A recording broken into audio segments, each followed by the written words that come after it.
Hello दोस्तों, ये है इतिहास का पाठ 2। इस पाठ का नाम है समाजवाद, साम्यवाद और रूस की क्रांति। आज के वीडियो में हम पढ़ेंगे समाजवाद क्या होता है, साम्यवाद क्या होता है और हम रूस की क्रांति पर भी चर्चा करेंगे। तो चलिए आज का पाठ शुरू करते हैं। दोस्तों, औद्योगिक क्रांति सबसे पहले इंग्लैंड में हुई थी। इससे एक ओर आर्थिक प्रगति हुई तो दूसरी ओर समाज दो भागों में यानी कि दो वर्गों में बंट गया, पूंजीपति और श्रमिक वर्ग। दोस्तों, पूंजीपतियों ने अपने हाथों में पूंजी और मुनाफे का केंद्रीकरण कर लिया और श्रमिकों की स्थिति दयनीय हो गई। समाज में कुछ नए चिंतक ऐसे थे जो इस व्यवस्था में परिवर्तन लाना चाहते थे।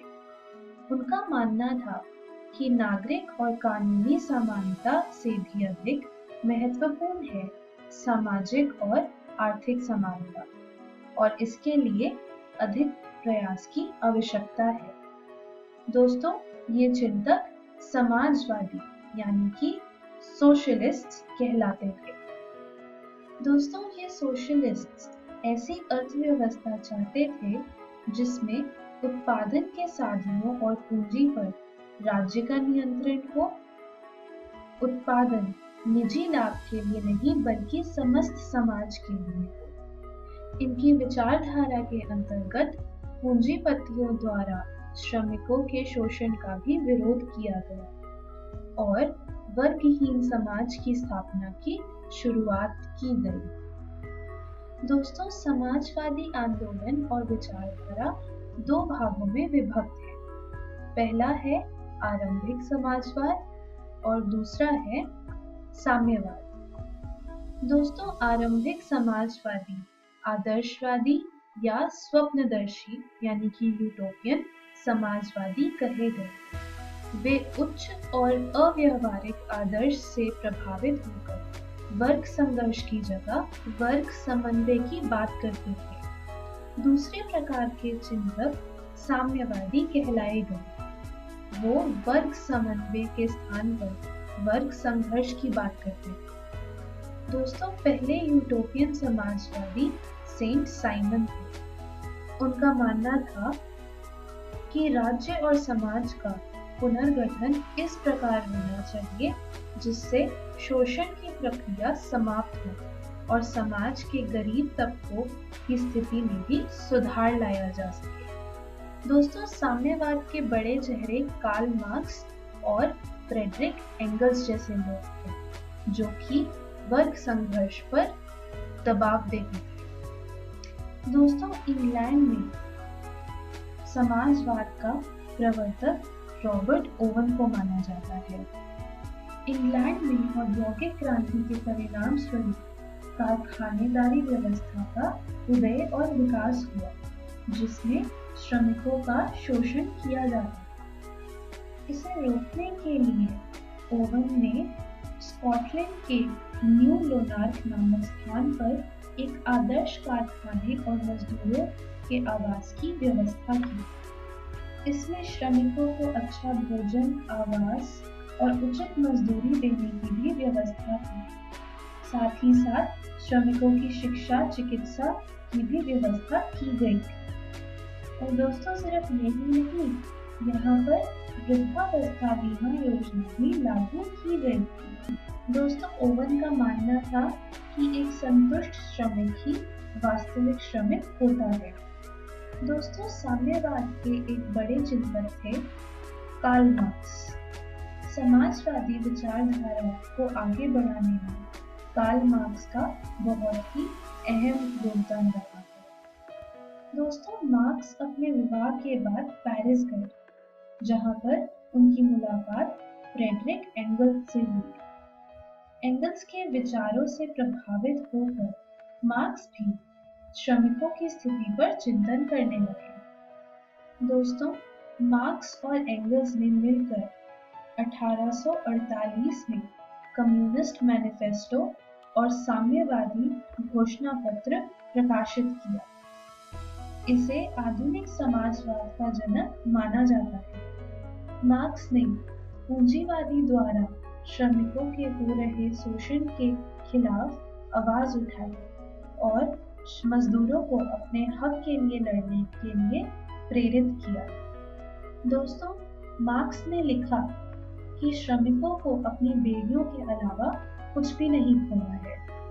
उन्हें विश्व पर विजय प्राप्त करनी है। दुनिया के श्रमिकों एक हो।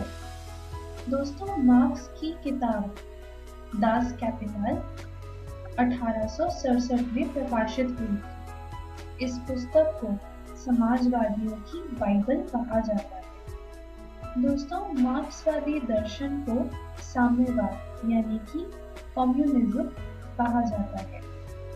दोस्तों, कम्युनिज्म के अनुसार मार्क्स का मानना था कि मानव इतिहास वर्ग संघर्ष यानी कि क्लास स्ट्रगल का इतिहास है।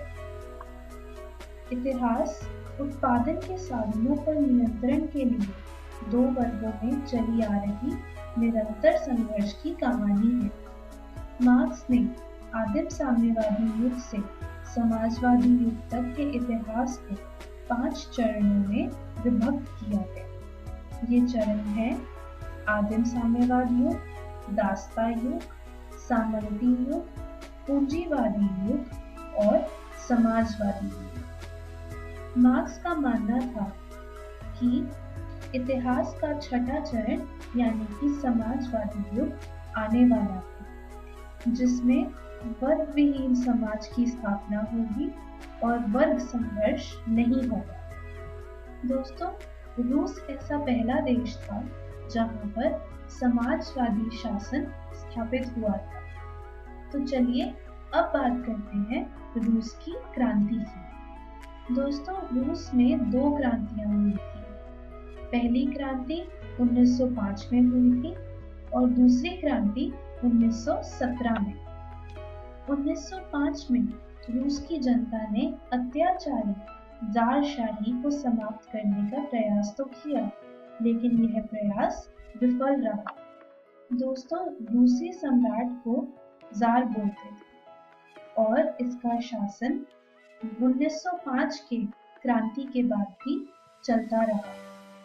दोस्तों, इसी तरह 1917 में भी 2 क्रांतियां हुई, फरवरी क्रांति और अक्टूबर क्रांति। चलिए इनके बारे में विस्तार से चर्चा करते हैं। 1917 की फरवरी में मजदूरों ने पेट्रोग्राड में एक विशाल जुलूस निकाला। वे रोटी देने, युद्ध बंद करने और निरंकुश शासन समाप्त करने की मांग कर रहे थे। ज़ार ने सैनिकों को जुलूस पर गोली चलाने का आदेश दिया, लेकिन सेना ने ऐसा करने से इनकार कर दिया। बाध्य होकर सरकार ने सैनिकों के हथियार ले लिए, जिसके कारण सेना ने भी विद्रोह कर दिया। दोस्तों, सारी स्थिति को अनियंत्रित होते देख बाध्य होकर ज़ार निकोलस द्वितीय ने गद्दी छोड़ दी। ज़ार और उसके परिवार को गिरफ्तार कर लिया गया और इसी के साथ रूस में रोमानोव वंश का निरंकुश शासन समाप्त हुआ। दोस्तों, उदारवादी राजकुमार जॉर्ज ल्यूवोक के नेतृत्व में एक बुर्जुआ सरकार का गठन किया गया था, लेकिन ये सरकार जनता की आकांक्षाओं को पूरा नहीं कर सकी। इसलिए केरेंस्की के अधीन एक नई सरकार का गठन किया गया। दोस्तों, इस सरकार में मेंशविक और उदार समाजवादियों का प्रभाव था। दोस्तों, मेंशविक वो समुदाय था जो संवैधानिक रूप से देश में राजनीतिक परिवर्तन चाहते थे और मध्यवर्गीय क्रांति के समर्थक थे। इस सरकार ने भी जनता की समस्याओं को सुलझाने का प्रयास नहीं किया। इस सरकार ने जनतांत्रिक और वैधानिक सरकार की स्थापना के अतिरिक्त कुछ नहीं किया। इसने युद्ध भी जारी रखा। इन्हीं परिस्थितियों के दौरान लेनिन स्विट्जरलैंड से वापस रूस आए। रूस की स्थिति देखकर वह बहुत ही निराश हुए और उन्होंने कहा कि रूस की क्रांति पूरी नहीं हुई है। इसी के साथ साथ उन्होंने बोल्शेविक दल का नेतृत्व करना शुरू किया। दोस्तों, बोल्शेविक वह समुदाय था जो मेंशेविक की विचारधारा से सहमत नहीं था और क्रांति के द्वारा परिवर्तन लाना चाहते थे, जिसमें मजदूरों की विशेष भूमिका हो। दोस्तों, अप्रैल थीसिस में बोल्शेविक दल के उद्देश्य और कार्यक्रम निर्दिष्ट किए, जो कि थे भूमि, शांति और रोटी की व्यवस्था करना। लेनिन ने अपने सहयोगी ट्रॉट्स्की की सहायता से मजदूरों को एकजुट करना शुरू कर दिया। दोस्तों, लेनिन और ट्रॉट्स्की दोनों ही केरेंस्की की सरकार को बलपूर्वक हटाना चाहते थे, जिसमें वे सफल भी रहे। बोल्शेविकों ने सरकारी भवनों पर सेना और जनता की सहायता से अधिकार कर लिया और केरेंस्की रूस छोड़कर भाग गया।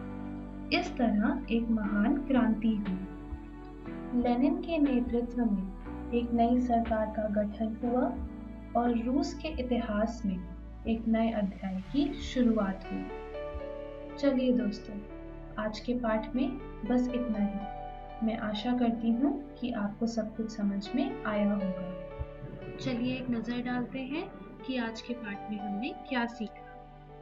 हमने समाजवाद और साम्यवाद पर चर्चा की और हमने रूस की क्रांति के बारे में भी बहुत सी बातें जानी। दोस्तों, आप घर जाकर अपनी पुस्तक इतिहास में से पाठ 2 समाजवाद, साम्यवाद और रूस की क्रांति जरूर पढ़िए।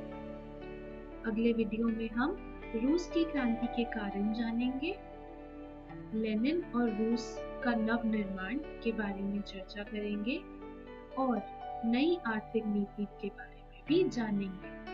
धन्यवाद।